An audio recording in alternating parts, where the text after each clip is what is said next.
एक घर में सास और बहू बहुत प्यार से रहती थीं, लेकिन सास की बेटी को इन दोनों का एक दूसरे के प्रति इतना बड़ा लगाव एक भी पसंद नहीं आता।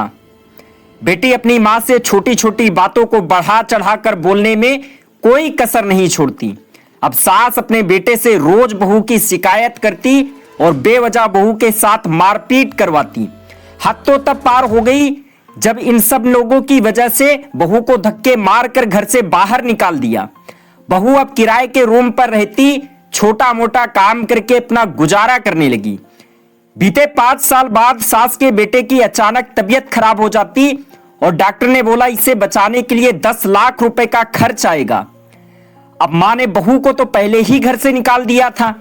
अब मां ने बेटी को फोन किया और बोली, बेटी तेरे भाई की तबीयत खराब है, 5 लाख रुपए मेरे पास में है, 5 लाख रुपए और अरेंज करना है।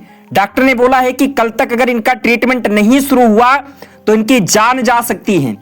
बेटी ने मां से फोन पे बोला, मां आपको तो पता है मैंने कल ही बैंक में जाकर सारा पैसा एफडी करा दिया है, अब मेरे पास 1 रुपया नहीं है। इसके बाद में मां हॉस्पिटल के बाहर चुपचाप बेबस होकर के बैठ जाती है।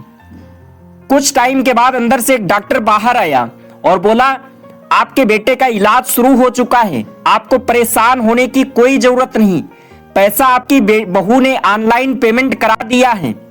बेटा तो ठीक हो जाता है, लेकिन अब मां बेटे की आंखों में एक ही बात का पश्चाताप था कि हमने बहू को गलत समझकर घर से धक्के मारकर बाहर निकाल दिया। मोरल ऑफ स्टोरी, ये स्टोरी भले ही काल्पनिक है पर हर घर की यही कहानी है।